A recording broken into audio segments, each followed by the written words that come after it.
ዳዊት እንግዲህ ራስህን ከሴካፋ የአፍሪካ ዋንጫ ማጣሪያ ነው ያስተዋወቅከው። እንዴት ነበር ውድድሩ? ያው ይሄ በኢትዮጵያ ፕሪሚየር ሊግ የመጀመሪያ ቤስት ሆኜ ስገባ ነው እና ያው የመጀመሪያ ጎልን ማግኘቻለሁ። ያው ጥሩ አጀማመር ነው ብዬ አስባለሁ።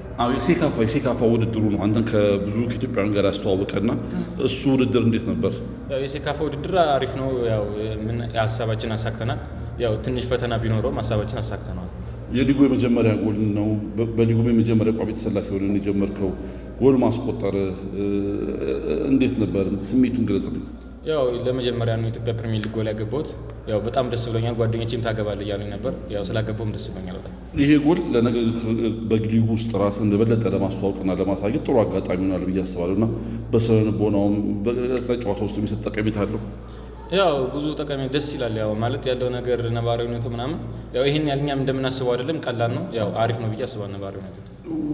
ከ17 ዓመት ውድድር ነው በቀጥታ ወደ ዋናው ትልቁ የሀገሪቱ ሊግ የገባኸው። ፈታኝ ነው? ምን ከበደ? ምንስ ይቀላል ብለህ ታስባለህ? ያው በእኛ በእድሜ ኢትዮጵያ ውስጥ አልተለመደም። ያው ብዙ ጊዜ ዩሮፕ ነው ከ17 ዓመት በታች የሚጫወት ያሉት። ኢትዮጵያ ውስጥ አልተለመደም፣ ግን የመጀመሪያዎች ነው። ያው ቢከብድም ያው እኛ ተቋቁመን ችለናል ብዬ አስባለሁ።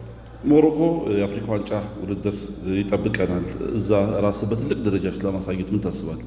ያው እንግዲህ እግዚአብሔር ካለ ያው ሞሮኮም ሄደን የአፍሪካ ዋንጫ እንሳተፋለን። ያው ፈጣሪ ካለም ከዛ የበለጠ ውጤት እናመጣለን ብዬ አስባለሁ። ሁልጊዜ አንተን ቢኒያም አብርሃንና አንተ እንዳይካሳይ ስመለከት አቡበከር ናስርና ሚኪያስ መኮንን ነው የሚመጡልኝ።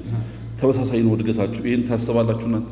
ያው እናስባለን፣ አብረን እንጫወታለን ብለን የምናስበው ሁለታችንም። ያው ከዚህ የተሻለም ኢትዮጵያ ፕሪሚየር ሊግ ሳይሆን የተሻለ ቦታ ሄደን እንጫወታለን ብለን እናስባለን። ከእግር ኳስ ውጭ ምን ጊዜ ታሳልፋለህ? ያው ብዙ ጊዜ ፊልም በማየትና ያው ኤክስትራ ትሬኒንግ በመስራት አሳልፋለሁ። የማን አድናቂ ነህ ከኢትዮጵያ ከውጭ? ያው ከኢትዮጵያ አቡበከር ናስር ይመቸኛል፣ ከውጭ ደግሞ ክርስቲያኖ ሮናልዶ። አመሰግናለሁ። እሺ አመሰግናለሁ።